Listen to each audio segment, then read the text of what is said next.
আসসালামু আলাইকুম। সবাই কেমন আছেন? আশা করি যে যেখানে আছেন খুব ভালো আছেন। আলহামদুলিল্লাহ আমরাও খুব ভালো আছি। আমি যখনই কিছু তৈরি করি বা কিছু রান্না করি চাহাত সবসময় আমাকে ফলো করে। আমি কিভাবে করতেছি, কি মানে কি দিচ্ছি। তো আজকে আমি হুট করে সন্ধ্যার নাস্তার জন্য পিজ্জা বানাচ্ছি। তখন আমি দেখতেছি যে পাশে ও আস্তে ট্রাই করতেছে আমার মতো একটা পিজ্জা বানাতে বাট স্মল সাইজের।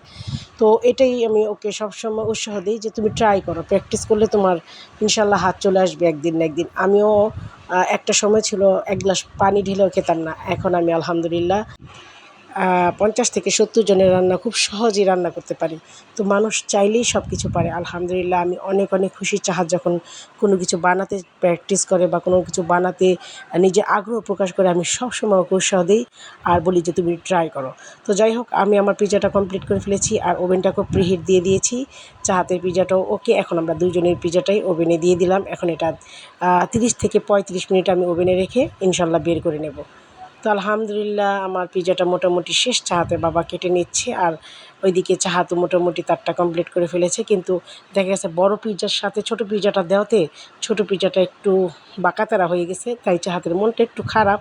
তবে ইনশাআল্লাহ ওর পিজ্জাটা অনেক সুন্দর হয়েছে। আমি একটু পরে ওর পিজ্জাটার একটা ছবি আপনাদেরকে দিয়ে দেব, কারণ ও খুব পরিশ্রম করেছে আলহামদুলিল্লাহ।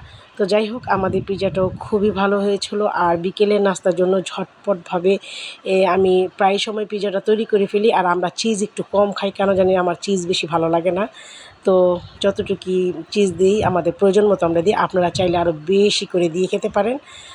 তো এই তো চাহাতে বাবা খেয়ে আলহামদুলিল্লাহ খুব ভালো একটা রিভিউ দিয়েছে। তার কাছে সবসময় আমার রান্না ভালো লাগে, আমার বাচ্চার কাছে আমার রান্না ভালো লাগে, আমার পরিবারের কাছে আমার রান্না ভালো লাগে। তো সবাই ভালো থাকবেন আর অবশ্যই আমার জন্য দোয়া করবেন। এই তো আমার মামুনির পিজ্জাটা আলহামদুলিল্লাহ খুবই সুন্দর হয়েছে। সবাই ভালো থাকবেন। আল্লাহ হাফেজ।